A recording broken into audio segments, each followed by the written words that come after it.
If right now you are sat thinking, where do I start? What can I get rid of off this humongous to-do list? How can I leverage my time? How can I get some support? Episode 176 is just for you.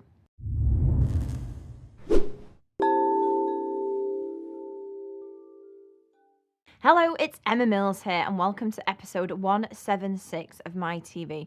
And today is fueled by a conversation that I probably have 5 days a week, every single week of the year, with business owners who, when they need some support, and I mean, I'm talking at this from an angle of PA support, virtual PA support, getting started with that and what to offload first. But I mean, even if you are about to employ a member of the team, if you are about to get some support in any way, shape or form, there's an element of what, and it's on you in that what do I hand off first? What do I leverage?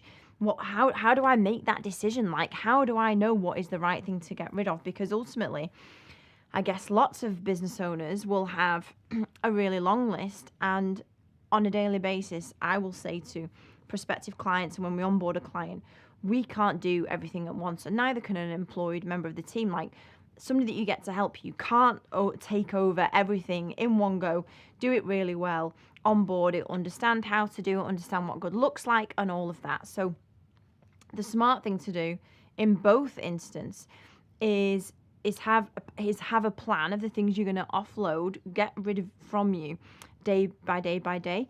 And I mean, as part of this, I feel like a lot of the time people really underestimate the power of doing the daily stuff. Because so for example, if you handed over one thing per day, it might be small, it might be big some days, but the days and the weeks and the months start to take care of themselves. While although on day one you might not have handed over all these things that you would really love to get rid of and you're still suffering with stress, 1 week in, you'll have handed over 5 things. And even if they're really small, you're still suffering from stress and you think, oh God, it feels slow. Like, the days and the weeks start to look after themselves, because after a month, if we're handing over one very small thing a day, we're up to 20 things. And I don't need to do the maths for you, but I just need you to have a little bit of patience in when you want to create a good relationship with whoever it is that you work with. You need to have the patience to hand off the things in a measured, productive way. So now that I've got you on board with me that we need to do this in a measured and productive way, one of the key things, and I have sometimes struggled with it, I know clients of ours have done when they first start, it's understanding, okay, well, how do I decide what I am going to give to you first?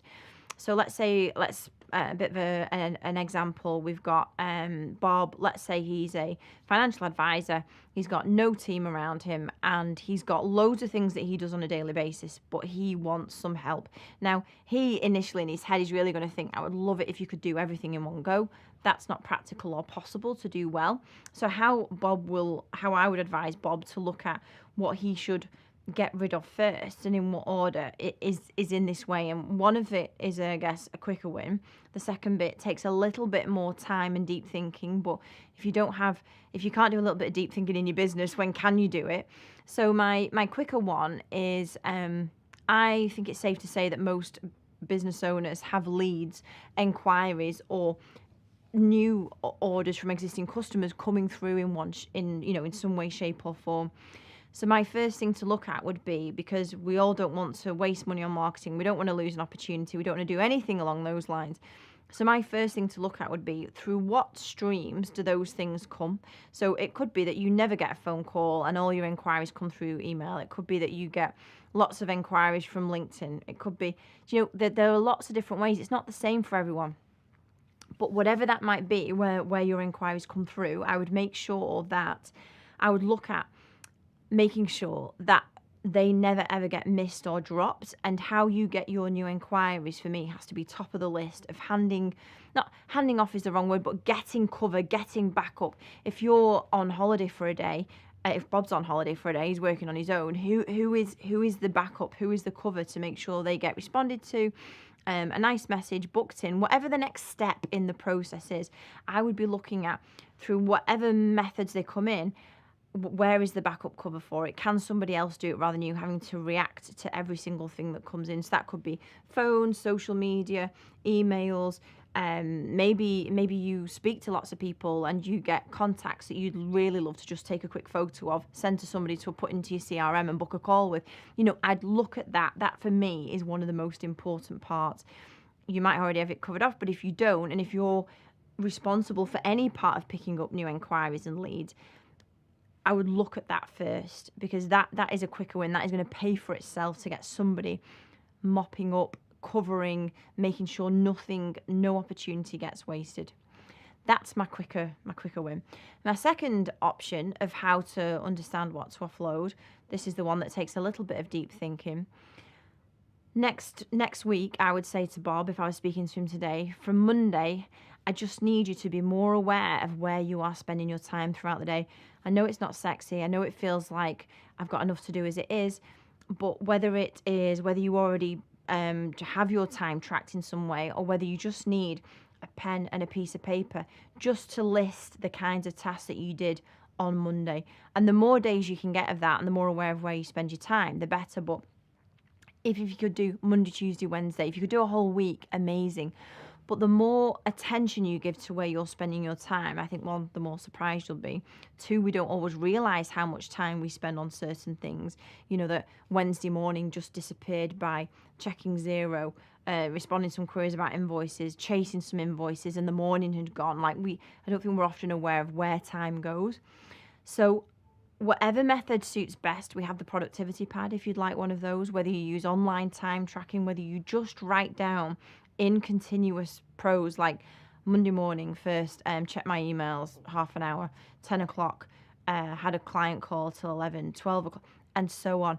And however that is presented, it's just a really great starting point for you to look at where time's been spent, to have some evidence, to have a conversation with me, whoever it might be, to look at what are the things we need to leverage. And then you yourself will start to see in that first 5 days, okay, invoice chasing, somebody can definitely do that easily. I'm going to take that. I spent an hour on it this week, should be an hour back. We'll take that, understand how we do it, create a process around it. And this is the same method I would use with somebody that you're going to employ, like looking at where you're spending your time. So having some real attention, and attention is the word, on where you're spending your time has to be the key to understanding what you're going to get rid of. My one level down just from that is when you have this clarity of where you've spent time, you need to look at the things you love doing, like you don't want them to go from your diary, and I'm not talking about here whether it's the most valuable but just what you love doing. Then the things you really hate doing, the things you really know you need to get rid of because it stops your flow, it drains your energy, it's not what you were born to do. So that would be my second part to that.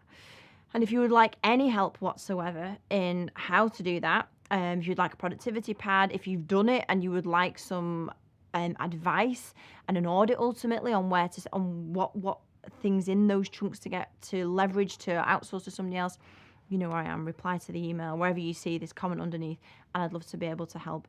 But I hope this week's episode helps to get your head out of the dirt of doing everything yourself or being stuck on what to outsource next, and get your head into the clouds. And I'll see you next week for episode 177. See you then. Bye-bye.